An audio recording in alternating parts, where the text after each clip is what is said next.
Now, this is a part 2 video of how to make a specific compound in here that is being used for various interesting sigmatropic reactions, which is a 3x3 specifically. Now, if you look at the mechanism in here, this actually shows you how you actually go from an acetyl form of a aldehyde that leads to the formation of our specific reagent that will be important for a 3x3 sigmatropic process rearrangement, specifically that we actually arrive at a particular positioning of our R group, which is trans to a double bond in here, and on this other side region we do have our aldehyde present here.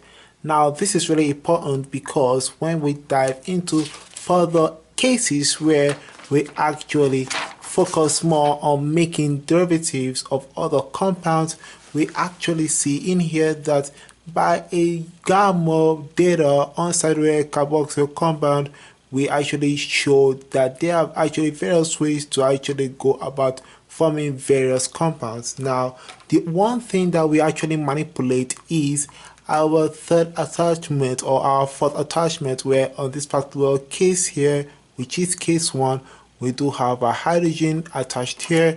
On the other side, number 2, we have a methyl group attached here. Number 3, we have a ethyl group attached here, and number 4, we have our amine group attached here to this particular carbon here. Now, take note that all these guys, they act as a protective group, which actually comes from this particular form of a species here, which is a carboxyl point over there. Now, let's go about it in terms of what these guys will actually generate in our reaction. Let's look at the first case scenario.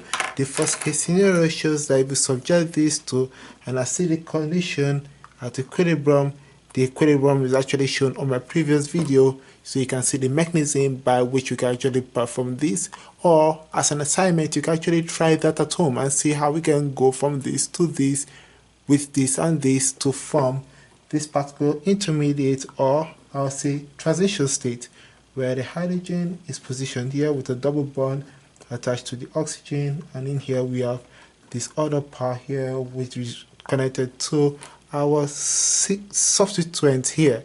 Now, once this transition state is being generated, take note that the transition state is actually a chair conformation here, where this is actually positioned equatorially, and that leads to the formation by heat or in the presence of heat and by a 3x3 sigmatropic process to form our aldehyde allele,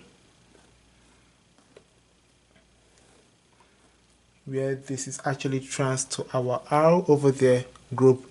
And take note that this particular carbon here is known as the gamma, and this other carbon here is called our data, while this other part here is known as our alpha carbon, and this is known as our beta carbon.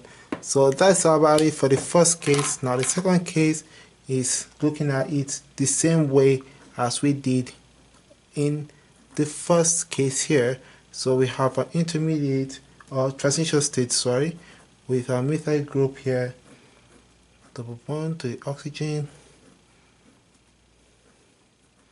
We have our R group, and at the transition state, the same conformation in terms of the chair positioning, and also the same mechanism, which is a 3x3 sigmatropic process.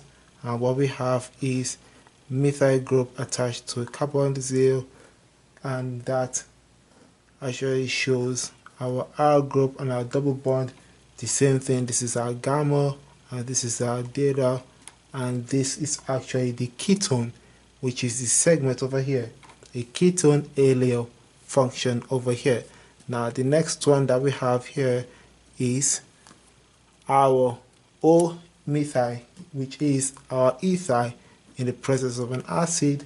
What we have is an intermediate where we have Me attached to the oxygen, and in here we have our double bond here, and we have the other segment here with our R group and this transition state, which as well has a chair, and in the presence of heat performs a 3x3 sigmatropic process, and that leads to the formation of our ester allele here,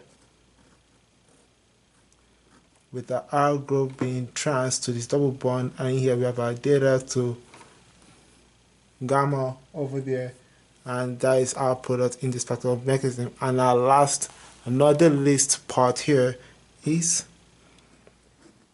this particular part with an amine, and in the presence of acid perform the same mechanism. We have Me, oh I forgot to put it 2 here,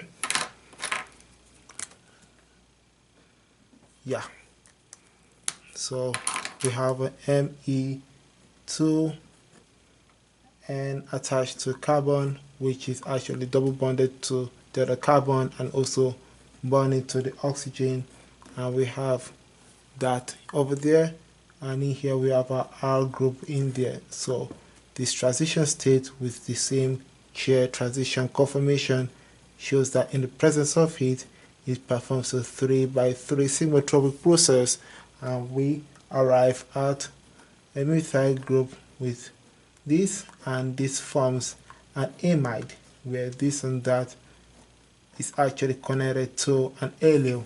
So this is how we are able to actually generate various species by just manipulating one particular portion of our carbonyl here, where we put hydrogen to form our aldehyde allele.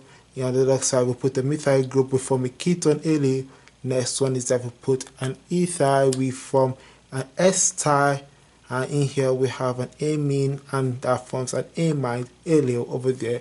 So that's about it for this video. I hope you're able to understand this. Please hit a comment down below, let me hear your thoughts, and see you all on my next video. Have a good day, peace, love you all, and be smart. Bye.